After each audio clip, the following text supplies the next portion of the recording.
Getting the smile and confidence you've been dreaming about, all from the comfort of your home, isn't a total mystery with Byte clear aligners. Just don't be surprised if all your friends start asking, "What's your secret?" Begin by ordering your at-home impression kit today for only $14.95. Byte clear aligners are doctor-directed and delivered to your door. Treatment costs thousands less than braces, plus they offer flexible financing, accept eligible insurance, and you can pay with your HSA FSA. Get 80% off your impression kit when you use code WONDERY at Byte.com. That's BYTE.com. Start your confidence journey today with Byte. Hey everybody, Rebekah here. Melissa and I are so excited to share this bonus episode with you.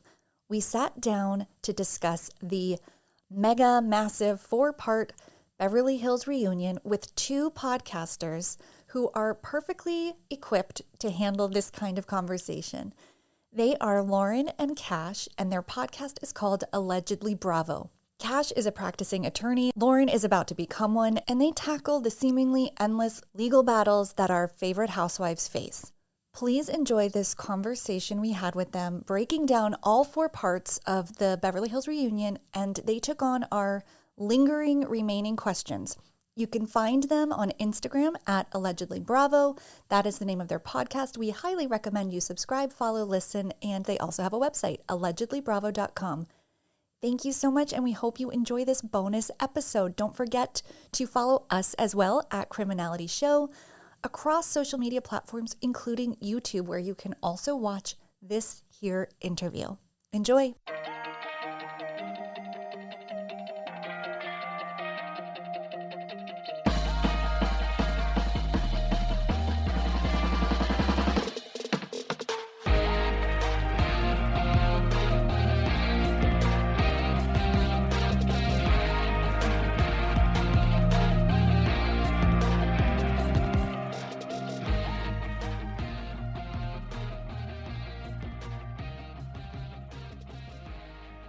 Welcome to this special conversation we're having on criminality with the hosts extraordinaire, plural, of Allegedly Bravo. We're talking to Cash and Lauren. Good morning. Good morning. Good morning. And Melissa, hi.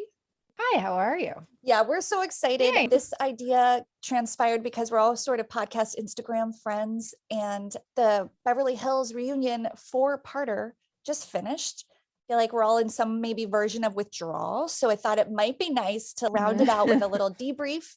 And you guys both bring legal expertise. So this is ideal because we've seen 4 plus hours of this conversation. And yet here we are still with questions. So this is really exciting.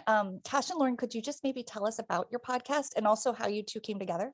Sure. So, hey, everybody, my name is Cash. I am an attorney here in California. I've been licensed for almost 4 years now. Lauren and I actually met in law school. It was the deli. Is that what it was when we met? Yeah, over the meatballs? deli.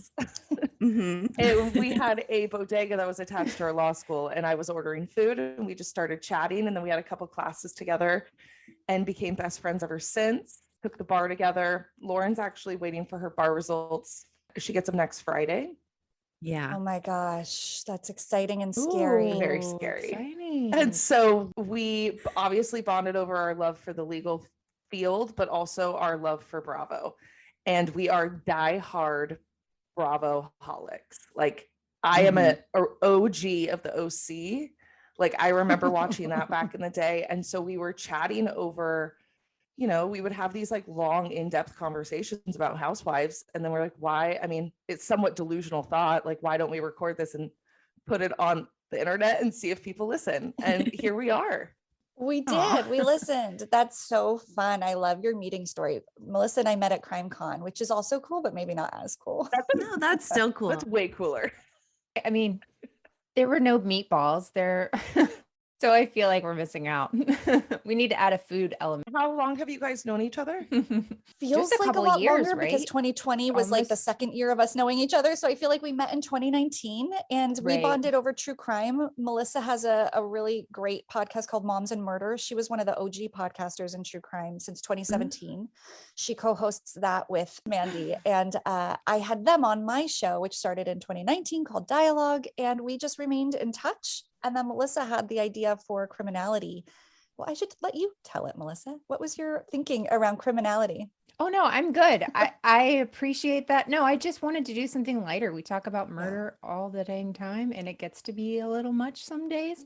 And I love Bravo. Same idea. I was an OG OC. I remember seeing Slade Smiley with the, cool, Cool. whatever it was called on his face, and Joe, and that was on the soup. And I remember hearing Joel McHale talk about it, and I was like, what is this show? And that's how I started watching. And then one turns into another.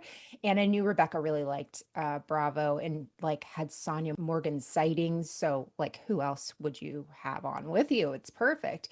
And the more we get into it, the more crimes we find out are reality adjacent. Like our list, I kept getting a little nervous when we started. I'm like, we're gonna run out of things. And now I'm like, we need a daily podcast. We keep up. cannot keep up It's with all of this true. content. No, they're just going to keep breaking laws. Yeah. and I Do you love guys feel them like for that too? it. Were you worried there wouldn't well, we have enough to fill all this like hours of content. And yet I'm sure, especially with the year we've had, you guys are like just breaking down trials and cases like all the time. Yeah. Like at first I thought, oh no, we might run out of topics. Did we just get, kind of blessed that we have two major things happening at once? But, it's like Right. Melissa said, there's people breaking the law every single day and like a huge history of them breaking the law. That's like, it's fun to talk about and it's fun to learn. And so that people don't make these mistakes. Yeah. And if they do, we're okay with that. Yeah, I was gonna say, I think our housewives are gonna continue to make these mistakes, and I'm fine with that. Yeah. Yeah, same. I hope we all learn like for our own selves. I was saying to Melissa in the last episode, it wasn't about the housewives, but it was like, this is a good lesson in reading contracts before you sign them. Like those are some really real life applications that we can all take to heart. Okay, well, let's get into this 4-part reunion that we all just finished. Do we all want to go around and like, do you feel satisfied? Did you think 4 parts was enough, too much? Like, what is everybody's feeling? Why don't we start with Cash and go around this grid?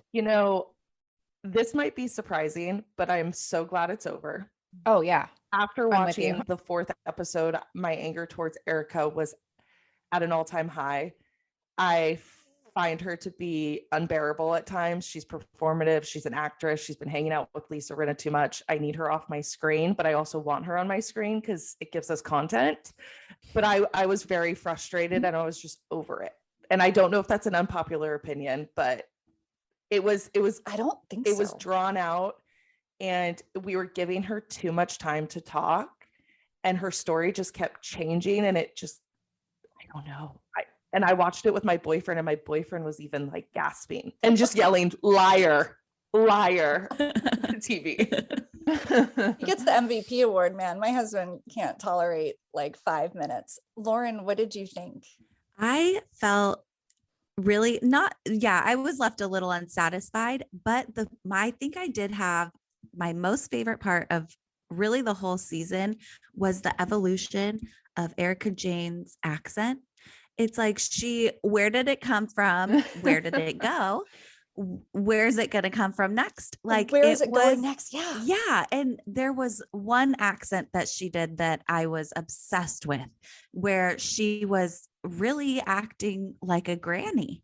And I was like, it's really hard to take her seriously too, when she's like putting on these accents and all of a sudden she's wearing froofy pink dresses and a cross necklace. And I was just like, get the cross off your neck. I'm sorry, but it's like weird.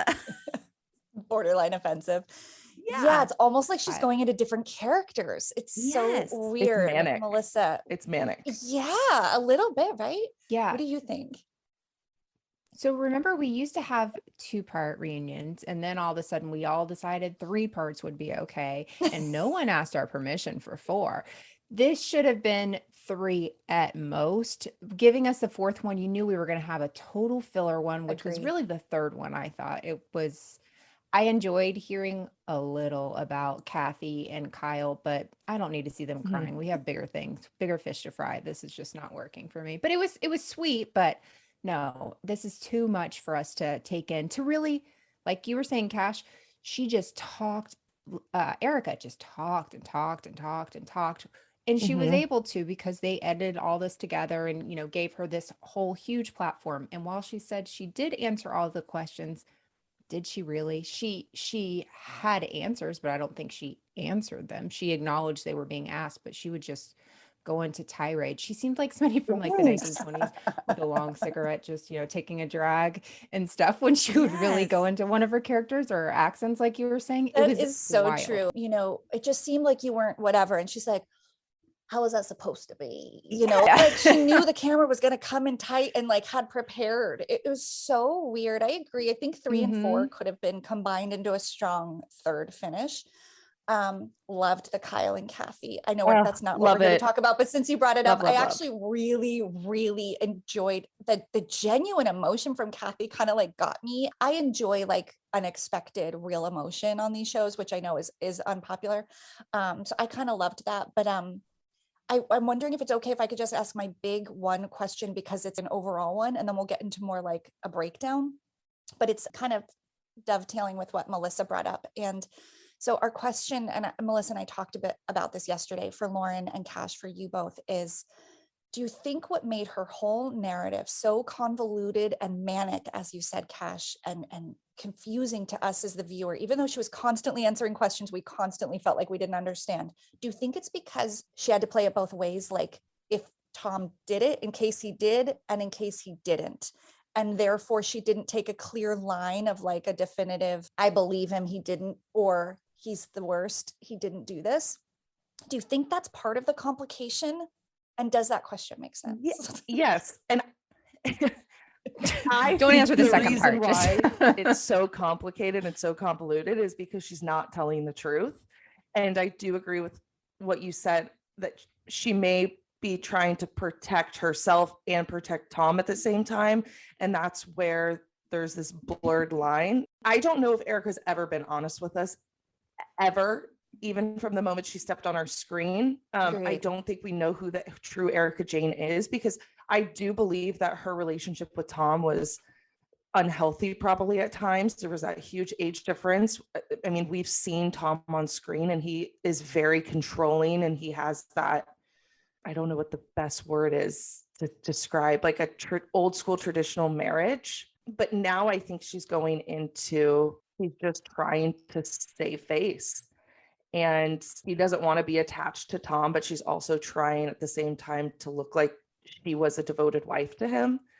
But I think the water is very muddy, and I just don't know if she can come out alive, because the stories are just like her son going to pick up Tom and the snow. It's just insane. Yeah. Well, was it one of the later episodes that she was just like, I can't, I guess because of her son and the difficulty with the fourth one? It was in the fourth one. She was he like, doesn't want to talk about it because it's a lie. Can't talk about it. Yeah, because she can't remember. Yeah. Well, because there's no winning. There's totally. there's I think no that's way so to much win of it. that and to close the gap on that. It's too big. So I think she's like, oh, I can't speak on that. Like, of all the things not to speak on, that's weird. But I think Lauren's right, though, is she shuts down certain questions because she can't come up with an answer and she doesn't remember what she said. And it's just a way to protect herself. And I think it's giving her too much credit to say she's playing both sides. I think like every time she was asked a question, her first response was never an answer. It was, well, how do you think I should feel? Have you ever had that moment when you're leaving the house and you wonder, did I lock the door? Or worse yet, you start spiraling and you imagine all the what ifs.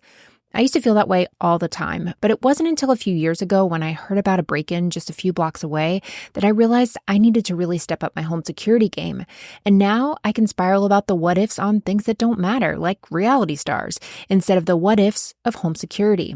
We've had Simply Safe protecting our house for the last few years now, and it's a total game changer. With Simply Safe's Fast Protect monitoring, I know within 5 seconds if something's actually up, and the lifeguards can actually speak to intruders to stop them.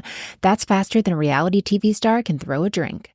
One of the things I really love the most is you're not locked into some over-the-top 90-day fiancé level contract drama. Simply Safe is actually affordable as well, less than $1 a day with no hidden fees, so it's easy to love. It's no wonder they've been named Best Home Security Systems by U.S. News and World Report for 5 years running. Whether you want to install it yourself, it really takes less than an hour, or have a professional handle it, Simply Safe is as easy as flipping channels between Chimp Crazy and The Secret Lives of Mormon Wives. So why wait for the drama to happen? Get Simply Safe and know your home is covered just like I did. Protect your home with 50% off a new Simply Safe system, plus a free indoor security camera when you sign up for Fast Protect monitoring. Just visit simplysafe.com/criminality. That's simplysafe.com/criminality. There's no safe like Simply Safe. Hey, Prime members! Have you heard? You can listen to your favorite podcasts ad-free? Good news! With Amazon Music, you have access to the largest catalog of ad-free top podcasts included with your Prime membership. To start listening, download the Amazon Music app for free or go to amazon.com/ad-free-podcast. That's amazon.com/ad-free-podcast to catch up on the latest episodes without the ads. Well, what do you think I should have done? And it's like, so you want everybody else to fill in the narrative for you, because why? Because you can't remember, because you're making it up as you go, you know? Yep. You have her head rolled down. Amazing. That was absolutely incredible. It was like you were channeling her. Well, one thing I noticed in 3 and 4, the ones that I was really looking at, were whenever Andy would ask her something that would be a yes or no question, she would never say yes or no. She would have a whole sentence where, what was it? I can't remember the specific one right now, but he would say, so what you're saying is no. And she still wouldn't say no. She would say this other carefully worded thing where you're like, hold on, it would be very easy to say no in this situation. I think it was, did you know about this? And she said, did you know about the Girardi Keese, financial problems? I don't work there. You did have a credit card. Okay, but is that a no? Well, right. But it would just be like, he set her up. I thought his questions to her were kind in comparison, but his follow-up I thought was really crappy, because he only knew those questions, and then he was just kind of like, all right, I'll step back and hope that the girls go after her. And they did. They were scared. And I don't blame them. She yelled that was at everyone. a big conversation too, was like, had this been on another franchise, I mean, she got a cakewalk considering what she could have been up against. Can you imagine her face to face with Candace? Ooh. I would like to see her Twitter with Lauren said Candace, that if she was in Potomac, she would not have survived. She would have quit. I will say the one thing Erika said that I agree with was that everyone is so precious in Beverly Hills. And I think that works for the whole cast. Like, there is this like kind of kitty glove sort of, ooh, we don't want to look to this or that. And there's this self-awareness and fear that kind of diminishes what could and maybe should. I think Sutton tried, and look what happened to her, so I think the rest of them were just like, yeah, I'm not going to do that, at least not directly. Yeah, I think it's optics. Like, they don't want to have those conversations because they're so aware of their social media presence, who they are on TV, like their reality star presence, and they have to maintain this image. And I don't think they want to muddy the waters with Erika and ask those tough questions. And I think that Erika's a bully. I really do. I think she's really, really, really mean to people, and she lashes out at people, and that's a defense mechanism, and to shut people down so they don't ask her questions. And I applaud Sutton for asking those questions. I wish that because the amended complaint that was filed by Girardi Keese's trustees about the bankruptcy was, I think it happened before the reunion. And we were hoping that Sutton was going to read through that complaint and come to the reunion with questions, because they detailed the whole $25 million spending. Oh, can you say more about that? So that transpired between the airing of the season and the reunion? It did. And so I was called Lauren Erika. Lauren and I did a really in-depth. Thank you. You just have to change your personality and your inflection in your voice. At least 100 times. Yeah. And so the amended complaint breaks down this whole EJ Global, this business that she was running, how they alleged that it was like this personal interest account and it was the shell company. It wasn't a real business. And what it was being used for was to funnel money from Girardi Keese into EJ Global so that Erika had money to spend. And so it was like this fraudulent tax scheme. And so she spent, I think, what was it, $14 million, Lauren, on her American Express. And then over 12 years. Over 12, yeah. That's $2 million, you guys, a year. It's what we're That all was spending. an amazing reality check, right? When she was like, same as any woman here. And I was like, well, maybe probably except for Kathy Hilton, but dang, can you imagine like your budget being a couple million a year over, a decade? That's like reasonable. Yeah. That's super reasonable. And so this, it's difficult for us to believe. Of course, this is information that's alleged in the amended complaint. We haven't received or seen her response. It'll be interesting to see if she does get deposed. But my understanding is that these credit cards, this American Express bill, was directly linked to Girardi Key. So I'm assuming it had Tom's name on it, the business's name, because I'm assuming it was a business credit card. And, she signed certain tax information, credit card slips. So I think it's going to be a hard one for her to escape from. Oh my gosh, that's really good info. Okay, so piggybacking on the Sutton question for episode 1, the question I wrote down for you both is Andy actually addresses the women of the cast and says, Sutton got a lawyer or talked to a lawyer. Who else talked to a lawyer? And they all admit they talked to a lawyer. Your opinion, is that overkill? Is that being like a little hyper vigilant, or do you think that was a really reasonable reaction? I would love to know, would you advise that in a situation if Melissa got accused of something egregious? Should I speak to an attorney? Yeah, I would. I mean, I would do exactly what Sutton did. And I have to say, I'm super lucky that my best friend is an attorney. So I get to call her all the time and be like, and me too. Well, I have to pass my bar, but it's, thank you. Yeah. Fingers crossed. And I would have done the same thing. You got it. Yeah. I would have done the same thing. And I think Erika's giving it too much weight. She's like, what? You're scared of me? Like, it's like, no, I think a lot of them just had simple questions and they wanted to understand, because a lot of them didn't even read the whole article. And so I think a lot of them took that article to an attorney or a friend and said, hey, look, can you break this down for me? And at the end said, should I be worried? I think that was the extent of the conversations. Sutton may have gone into more detail, but I think Sutton did that for a reason, because I think at one point she offered Erika money. And I don't know, who knows? She may have lent her money and they're just not talking about it, but I don't think it's that crazy. Right. I agree. Also, do you know the in-depth long articles we all read for our podcast episodes? To be so closely connected to Erika and not be able to get through that article is very bizarre to me. Like Kyle could not read that article. She could not read it if it would not life. Yeah, I know. Yeah. So interesting. And then from episode 2, Andy asks, it was a lot about the marriage. So I feel like it's a little bit less related. I feel like 3 and 4, where we get into a little bit more of like the meat of the legal issues. However, this did trigger a question for me. When Andy says, were you faithful to him? She says, yes, until we were, until I filed. And my question to you both is, would that matter? So they're in a non-prenup marriage. There's no prenuptial agreement.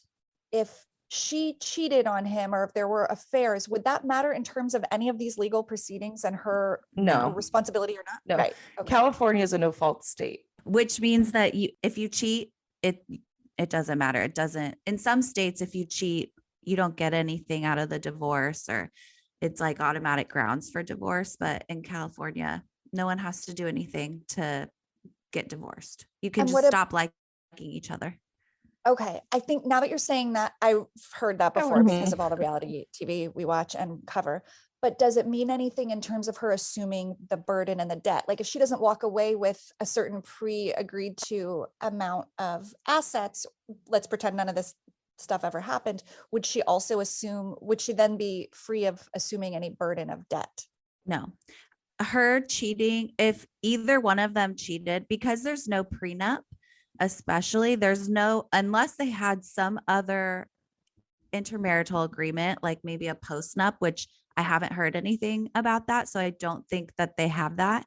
Unless they had some other serious agreement about the cheating, it should have no bearing on what she can, or I don't think there's anything to get. Like with her assets and stuff, it wouldn't matter. Okay. Yeah. And in California, it's a community property state. And so whatever you acquire during the marriage, debts or assets, you both take on that burden.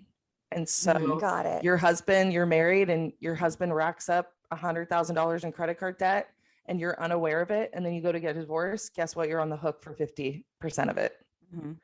And so that's why a lot of people were asking the question, I think it was on the 4th episode, where Andy asked, well, why do you have to pay? And I don't think Erika really answered. And then Dorit's like, well, because they're married. And it's yes, because they're married, but also because Erika was using a company credit card to pay for her lifestyle. So the two-parter. Yes, a two-parter indeed. So my question here, and maybe we've kind of answered it, but it's why would Erika's money be kept at the law firm? Like when she claimed she didn't get her checks and they were all turned over, like that's not normal, right? No. And in California, you have certain obligations as a licensed attorney and how you handle your money. You have to have a trust account and then a separate account that you pay your payroll out of and business expensive out of. And the trust account is where all of your clients' money goes. And so it doesn't make sense to me. It doesn't make sense. You cannot commingle you can't it. commingle the funds. You'll get in trouble. And especially because we're not talking about Tom Girardi being a solo practitioner, meaning he owns his own firm. That's it. This is a massive plaintiff's law firm in the state of California, where there were, I want to say 100 attorneys. Like it was a very large firm. And so there are partners, there are managing partners, there are equity partners, like there are a lot of people involved in this. So it's hard for me to understand how nobody saw this. Or nobody challenged it if they did. But I mean, we're talking other people's livelihoods that are on the line. This isn't just Tom's livelihood. Like this, I mean, the company and the business, the law firm has completely dissolved. So all of those people have had to go find new jobs. You know, there are equity partners that have lost all of their money in this firm. And so it's not, that's why it's so hard for me to understand that, but maybe it was so big that it was easy for him to funnel this money and give her a credit card or, you know, open multiple credit cards. I think part of it was also that I can't remember who said it, but Tom was the sole accountant for that whole entire firm. From what I understood, like he managed all the trust accounts, all the bills and everything. And that is ridiculous. I'm sorry, but that is, if I found out that my attorney didn't have an accountant, I would immediately get a new attorney. It's just way too much money on the line. Right. And like Cash said, livelihoods, not just for people's jobs, but he literally stole money from people who needed skin grafts. Yeah. And now they can't get it. And Erika's just sitting there like acting as though she was robbed. And it's no, you're not robbed when the clothes you are wearing came from money from someone who experienced something so tragic and terrible and they need it. You don't need it. I have a question for the both of you. Just from like a non-legal perspective, how would you have responded if you were in Erika's position and you found out that there were victims of his conduct? It wasn't just a victimless, it was technically, it's not a crime, but victimless crime. How would you have reacted? I mean, I was thinking about this earlier, actually. Really, my whole thing would be, I would want to do like charity things to try and raise money for these people. I would do whatever I could because sure, I didn't know what was going on, but my gosh, the guilt I would feel knowing that I had participated, not knowing, you know, what had happened, but I had taken their money and flaunted it in the way that she did. I would want to do anything I could to help, even though legally all she has to do or what she says she has to do is turn over her bank stuff. I would want to show them, I would just want to do something for me to show that I cared, that I wanted to. I would be living in a tiny apartment. I wouldn't, any extra money I could get, I would want to give to a foundation in their name, something. I don't know. It just the idea, the condescending, like, well, should the secretaries not have their money anymore? Weird. Should this person not have that? Yeah, that was where I was like, come on though, but you were married to him and you had this business, you know, you had a credit card through there. Yours is a different situation. You're saying you didn't work there, right? So either you work there or you didn't work there. So saying secretaries and stuff like that, that's different. You're the wife of this guy. I would just do whatever I could to try to make it right, even though I'd never be Mhm. able to do enough, but her attitude just, it makes me Yeah, all kinds of same. angry. You said it perfectly. I would do the same thing. And I would also honestly like to think I would have some kind of reckoning of self, some crisis of conscience, and say, in discovering this information, I would come out really publicly with a statement like, this has forced me to examine my life and my lifestyle and what the message I've put out. And I am, horrified and ashamed, even though I'm not responsible in any way. I'm going to be quiet for a little bit and get my hands dirty and figure out how to help in the best way. And one of the last things she said in episode 4 was something to that effect of like, the best way I can help those people is by cooperating and, going through this legal process. I mean, lack of compassion still, but that could have been like the very first thing she said, like, please understand, me participating and answering is helping all the victims in this story. And also I would make a very big point to say, like, I don't believe I am a victim, even though, I would just be really clear, like, and if I am one, it's on a different level, like it's a different story and scenario than the people whose lives were really impacted by this. So yeah, just a real different approach, I think. And I might hide from social media. I might just really become very like under the radar if I could. So as Yeah. attorneys though, what is what we're doing versus what she's doing? What would you advise? What in the middle? I'm sure there's a middle there. Well, I would first, if she were my client, and it was even just in the dissolution, this is already like a high profile marriage and a high profile divorce, just base level with the first claim. And then we find out all about the stealing and all that. And I would tell my client, like, listen, everything that you are doing is being scrutinized, and the other side, Tom's attorneys, are looking at everything. I worked in family law for a couple of years, and I cannot tell you how many times I have so many burner Instagrams and Facebooks and all that for screenshotting and recording things that people have done just on Instagram and Facebook. This woman's on TV. This woman has millions of followers and she's posting pictures of her butt. And if I were the attorney on Tom's side, just even in the divorce, I would be like, she doesn't need any money from me. She doesn't need any spousal support. She's clearly making money. I would just have told my client, get off social media. It's got to be a low profile. I wouldn't recommend doing the show, but I guess you're going to do what you're going to do because you're crazy and I need the money, I guess. Yeah. Like, you need to just chill, be careful. I was just going to echo that a little bit. I would, everything in my being, advise my client to not do the television show, to not talk about this with anybody, to not send any text messages. Don't put anything in writing that can be used against you in court, because like Lauren said, not only is the world watching with a microscope and judging you, but other attorneys are.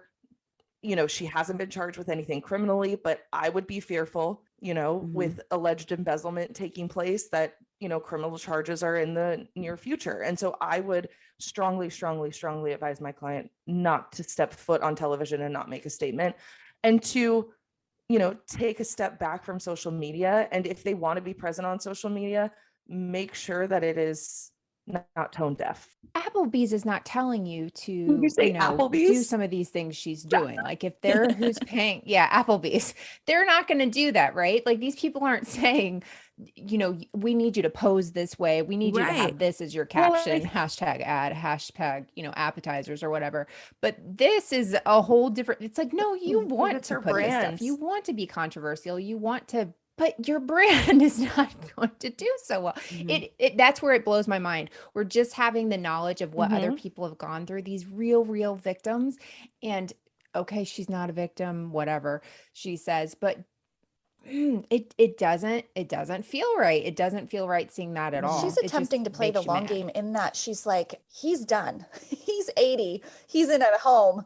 I'm 50. This can't take me down forever. And so she's doing these ads while she can, while she's got the body and what little cash she has. She is trying to preserve her relevance in media, and it's disgusting. It's appalling. I might have to disagree. Like, I do respect her. I actually had a moment of respect for her when she said that. Like, look, I have to survive. Like, I need to make money.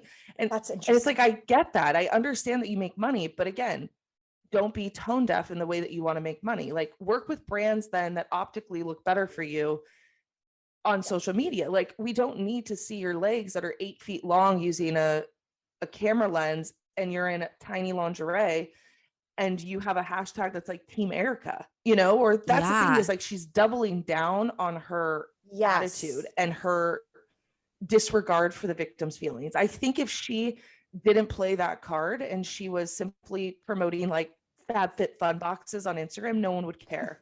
Like, people would have respect. Like, okay, we understand you have to make money. Right. Get it. She needs a crisis PR team. I mean, absolutely. And I appreciate the distinction. I completely agree with you, Cash.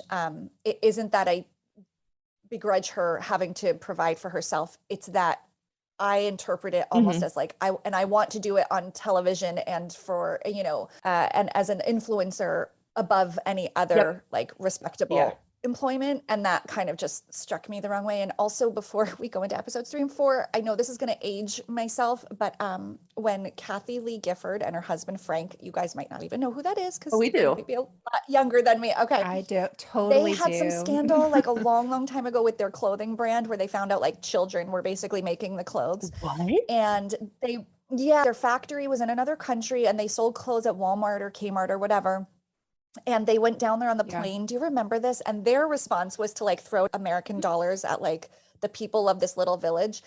So that's another response that also looks really insane and tacky and wrong, but you understand the spirit behind it. Like what Melissa described as her reaction is sort of the verbal of throwing dollars at people. Like, they were just so mortified that they wanted to physically go fly there and hand them money and be like, we're so sorry and we're fixing it. And that it did like backfire on them. But it is that idea of like, how can I show, how much I want to help and stop the damage from moving forward. So that just popped in my mind. I'll never forget those images. They're like throwing 20s. I think people, sadly, I think people would have more respect for Erika if she was handing out $20 bills to victims. I agree that I would much prefer to have to see that. I'm not that far off. Okay, Melissa, let's get into episodes 3 and 4, because I feel like there was a lot of good stuff in those to sink our teeth into. Oh gosh. Okay, so we kind of already talked about my first question on 3, which was the social media. Like, what would you advise, really what they're saying? So I just had this quote that I picked out, and this was one of those times where I don't know, I just want to see your thoughts on this. So whenever she says this whole tirade, she says, "We're a long way from finding out what really happened here. I loved my husband. I thought he was great. Now he's allegedly defrauding widows, orphans, and burn victims. How the F do you think I feel?" And then, that's whenever she does that that thing. And he goes, "Well, how do you feel?" And she says, "Horrible." And saying, "Hey," she's like, "I've said that before." And he said, "Actually, you haven't." That's been the whole disconnect, right? The whole thing, like, if she was the victim truly a victim in this and saying, "Oh my gosh, how did this happen? I had no idea. This is terrible. What can we do?" And you see her like Jen Shah meeting with her attorney. "I want to hire Kim Kardashian," but you see her meeting with them saying, "What can we do? Like, how can I help?" I think that would give a lot of, credence. Would attorneys, how about this is my question. Would attorneys ever want to be on TV for this sort of thing with her to say, "Hey, this is," she's like, "Not a good attorney."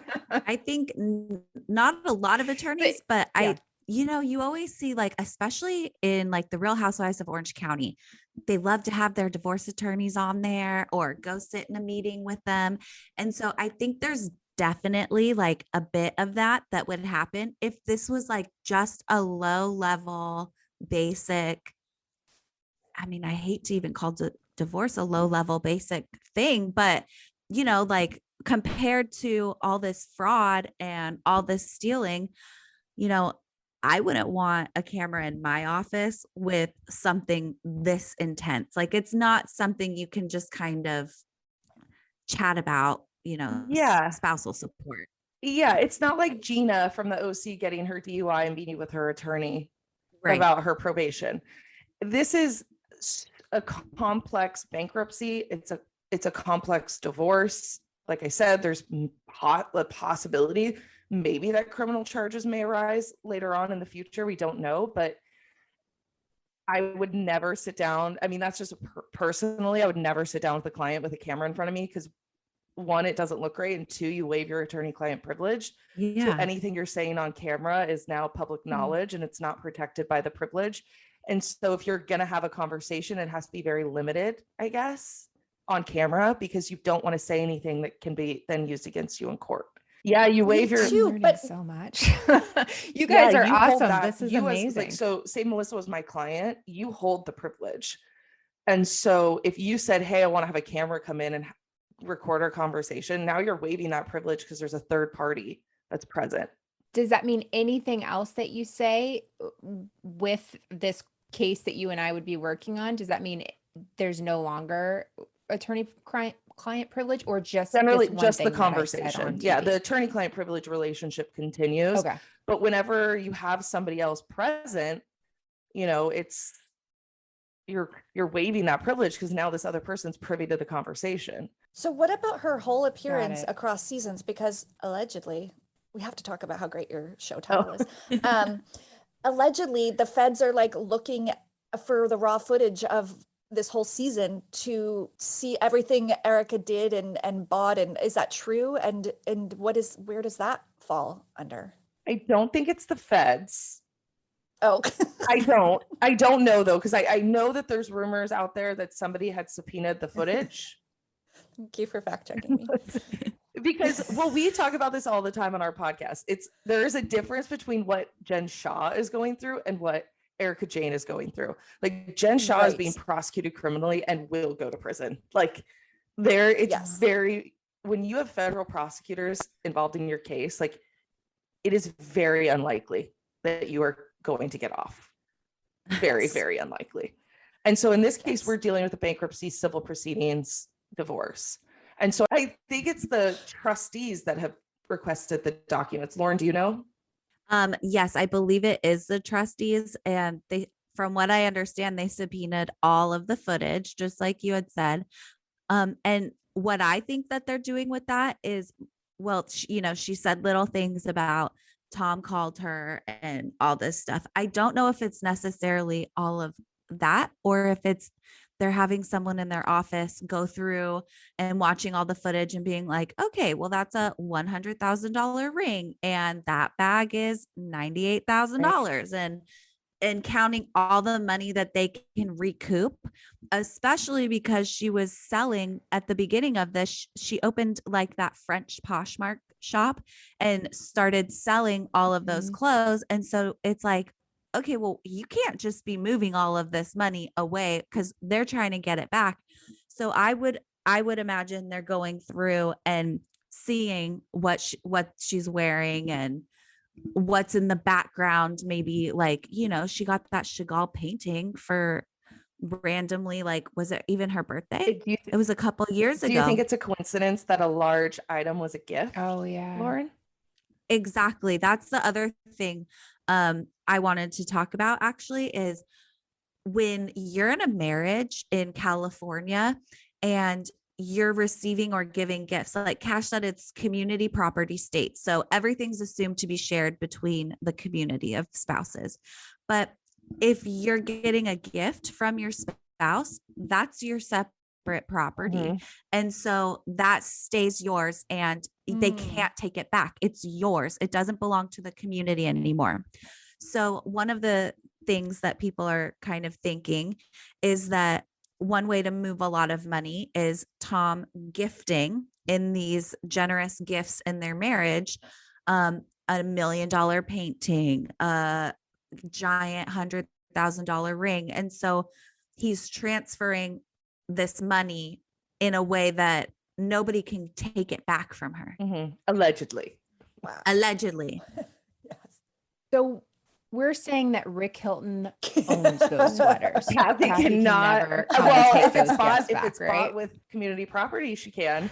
But if she gifted Well, those, she She gifted Oh, them. okay. those are his. Yeah. Amazing. Okay. I'm Yeah. just looking out for my boy Rick. So we heard Sutton talk in the 4th episode about somebody leaving over the shady allegedly shady business dealings, right? And there's like this article that's about, was it a son-in-law of Tom's? You guys know about that? Yeah, I It heard was about that. It was somebody, I don't I believe his daughter's husband, and I cannot recall his Husband. name. I feel Okay. like it's Mr. Lara or something, Lara. I think so. And Yeah. just from what I heard, he did leave the firm.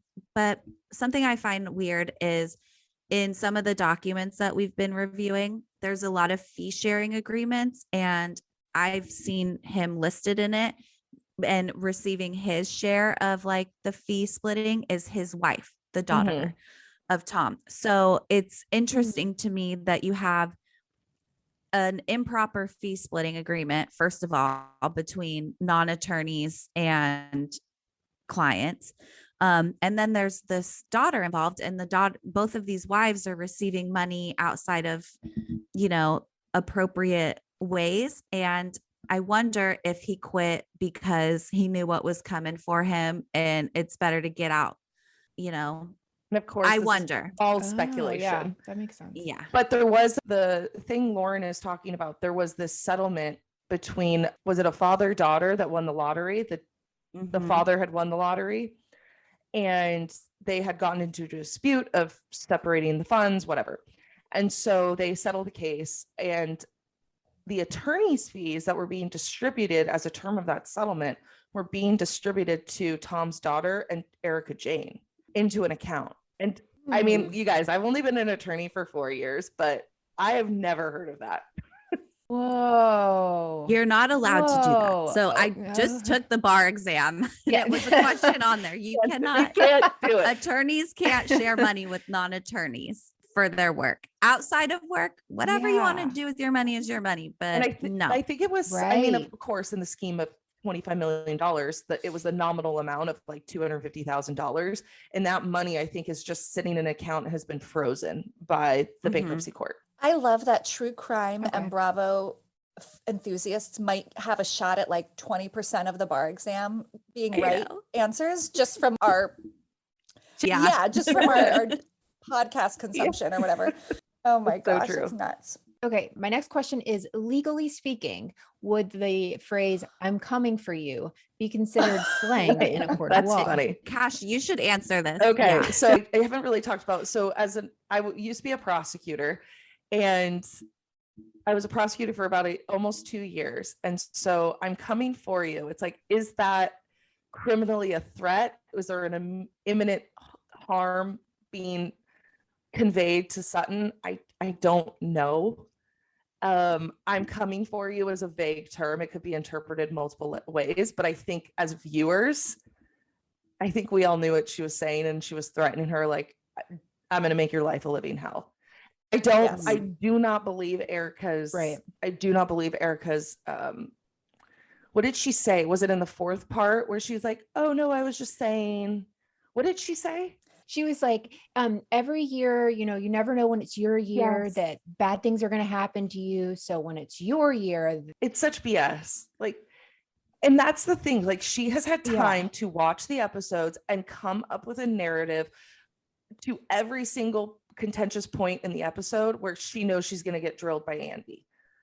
Like she has come up with a response, and it's so fake. Oh, she's been Right. hanging out with Lisa Rinna too much, you guys. yeah. Oh, Too much. Lisa was insufferable on Oh, all totally. four is parts. insufferable as a agree. human being. She is. Okay, my last question really is, in the fourth episode, she talks about she couldn't tell this whole story, right? They talk about the wreck, the infamous wreck. And she says, well, I couldn't tell you all of that until Tom's counsel said he was incompetent. Once he was incompetent, she said, I could come out with the whole story. Why? How? Who, what, where, when, why, how? Why did that matter at all? That once they said he was incompetent, she could finally say, well, he actually, rolled down the hill, or there was snowing in Pasadena, all those things. Why is that when we heard the whole thing besides just the ankle? I think, like, if I could just put it simply, I think she's just kind of making a mountain out of a molehill. She's lying. Okay. She's trying to convolute the stories to confuse Okay. people, and she's trying to Mhm. come up with excuses as to the reason why she she's trying to validate her lies, I guess. Yeah. Yeah, because I hear that and I'm like, oh, well, maybe the council did say, don't say anything until, and now he's, declared incompetent. Go ahead, tell your story. It didn't make any sense make to me. That's so sense to bizarre. me because it's been a couple years since the whole Exactly. accident had happened. So it Right. makes my first thought is, oh, you couldn't tell your friends that your husband had a head injury for 3 years until he was deemed incompetent. Are you playing a long game? Yeah. That was my first But thought. we have to remember that this conservatorship and this competency hearing did not start until February of 21. This story of the crash happened 3 years ago. And actually, Lauren and I did obtain some records from the Pasadena Police Department About the accident? about the Exclusive. Exclusive. It wasn't about the accident. It was about the burglary, but we had put in a request for documents related to the accident, and there's zilch.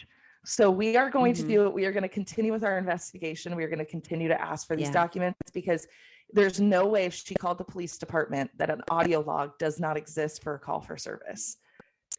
And interestingly, I found in the 4th episode, she said, oh, well, isn't there a police report? Well, they can't find one. And I found that weird because she was kind of right. We went looking and we went asking. It's her not saying no again. She didn't say no. Yeah. And just for some background on how police reports work. So you can call 911 for an incident. Say there's a fire, or say it's a non-criminal act, right? Or a crime didn't take place. The police are still going to respond. They're still going to be called what's a CAD log, which is an audio log of the call for service. So you calling into 911 to dispatch, all of the coding schemes and everything that's going on, it's going to be a perfect record of that. And so if an officer responds and he may not have had to write a report, or even if he did write a report, it'd be like 1 page. It exists. Like officers document when they respond to houses, and any 911 call will be recorded. A lot of agencies have purging or retention policies. And so the actual physical audio may not exist, but the CAD log likely does exist. And we are going to find it, you guys. There you We're gonna have find it. Oh my gosh. Everybody just chiming in here. Make sure you're subscribed and following Allegedly Bravo for their great work on all these cases and the continuing coverage. How likely do you both think it is that criminal charges are coming for Tom Girardi and or Erika? I think they are, but just because of what we know with the burn victims not receiving their money and the alleged embezzlement that's happened, it would be difficult for me to believe that they're not going to bring criminal charges, whether or not that's at a local state level or if it's a federal level, because I don't know if there's potential wire fraud or what, things were happening over state lines. But I would hope that there would be some type of justice brought for these victims, because although it's not, a crime of violence, there are victims here. It's a white collar crime and people need to be held accountable. I mean, he's so old, and the incompetency, even if they did bring criminal charges, it's not going to go anywhere because they call it like 1368, where somebody's not mentally present and not mentally capable of being a part of the criminal proceedings. So I hope, but I don't know. This is really magical. So I could keep fun. going. I love know. talking about this. Obsessed. It's so fun. It's so fun. This Well, is we should- amazing. And you explained it in a way we can actually Yes. understand. I'm only speaking for No. myself. Rebecca's very smart, but I can No, this actually is understand what you're saying. So great. And we should do another after some of the Shaw proceedings. Oh happen, my which gosh. I'm That would be going to do my so best to fun. attend because that's here in the Southern District of New York. I've been to that courtroom to see Allison Mack get You- sentenced, so I will surely be My there. heart just skipped Oh a my beat. gosh. I Me know. too. I know this is like my Right? Christmas present to myself. Oh my gosh. You need to be And your No. husband can never take Yeah, care of you. exactly. I am going to bring my legal pad and I'm going to be sitting in there like a freak Do you know if they're who gonna has no business being do you there. know if they're letting people into courts because of COVID? I know they're reducing the amount of They- people that can be present in open court. They are, but you just have to line up like a psycho at 5 a.m. like I did for Allison's sentencing. How fun. Maybe I'll fly out and join you. That sounds Hey, great. girls trip for a bunch of weirdos like us. Well, we can't thank you enough for joining us and filling in these gaps. It was a lot of fun. And like Melissa said, we learned so much and we appreciate it. Thank you for Thank you for having having us. us. It was amazing. I loved this. Where can we find you guys on social media? When do you put your We drop our out? episodes on Mondays, and you can find us on Instagram at Allegedly Bravo. We have a website, www.allegedlybravo.com. Yay. Awesome. Well, thanks Yay. again, girls. Thank you for having Yes, us. It thank was you wonderful. so much. We have to have you guys on our podcast to talk about Jen Yes. Shaw. Thank you for listening to Criminality. If you're enjoying the show, please head over to Apple Podcast or wherever you listen and give the show a rating and review. The reality is it would be a crime to keep your thoughts to yourself. And come join the fun outside of the podcast and follow us on social media. We are at Criminality Show on Twitter, Facebook, and Instagram. Memes are welcome. We'll see you in 2 weeks with a new episode. Until then, you can catch my co-host Melissa on her weekly show, Moms and Murder. And Rebekah Sebastian on her podcast, Dialogue, a true crime conversation. Don't forget, loving reality Isn't a crime.